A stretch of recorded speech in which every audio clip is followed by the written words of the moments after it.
கீழே விழுந்ததில் இந்த ஃபோன் இப்படி ஆயிடுச்சு. இதில் நம்ம பேட்டரியும் டிஸ்பிளேவும் மாற்ற போகிறோம்.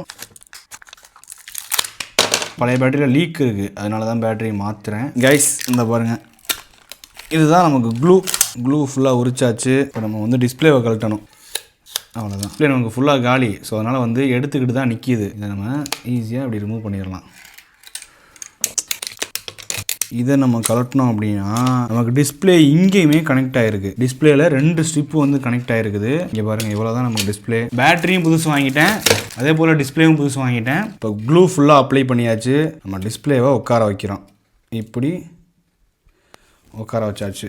2 ஸ்ட்ரிப்பு வருது, இதில் நம்ம 2 ஸ்ட்ரிப்பே மாட்டிக்கலாம். ஒன்றுக்கு இங்கே 1 2 முடிஞ்சு. ஃபைனலாக வந்து பேட்டரியும் மாட்டிடலாம். ஓகே, அவ்வளோதான், உட்கார வச்சாச்சு பேட்டரியை. கைஸ் ஃபுல்லாக நம்ம வந்து க்ளோஸ் பண்ணியாச்சு, மாட்டிடலாம் ஃபுல்லாக. கைஸ் ஒரு வழியாக வந்து இந்த ஃபோனை ரெடி பண்ணியாச்சு. பக்காவாக நமக்கு ஒர்க் ஆகுது எல்லாமே.